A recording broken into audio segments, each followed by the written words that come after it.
Tired of dealing with annoying flies, fruit flies, and gnats in your home? The Zevo Flying Insect Trap is your ultimate solution. Don't wait. Check out the link in the video description now to get your Zevo Flying Insect Trap on Amazon and enjoy a bug-free home today. Ed Miliband is facing fresh anger over his approval of 3 huge solar farms, with new allegations that some panels could be made with slave labor in China. The Energy Security Secretary was already under fire for risking Britain's food security by giving the go-ahead to the renewable energy projects, including one covering 2,500 acres of farm land on the Cambridgeshire/Suffolk border. Now he has also been blasted by a senior Tory about the risk of human rights abuses in the Chinese production of the panels for another one of the schemes he has approved, the 2,000-acre Mallard Pass Energy Farm in Lincolnshire.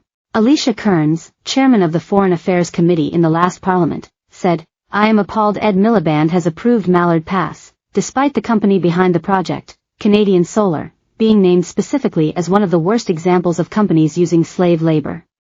We can't go green on blood labor." She shared on social media a letter she had written last week on the topic to Mr. Miliband along with Business Secretary Jonathan Reynolds and Foreign Secretary David Lammy.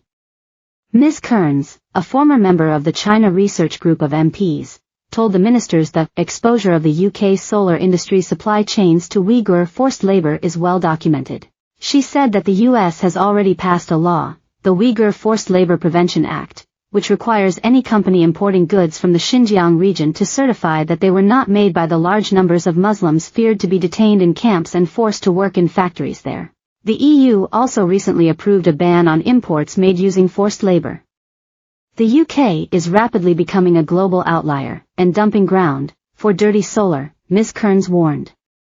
She said a cross-party group of 43 MPs and 32 human rights organizations has called for import controls in the UK.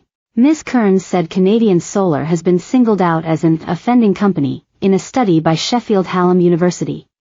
The firm was contacted for comment. Last year it insisted it strongly condemned the illegal practice of forced labor, and was confident in its supply chain processes to prevent us dealing with companies that may be involved in forced labor.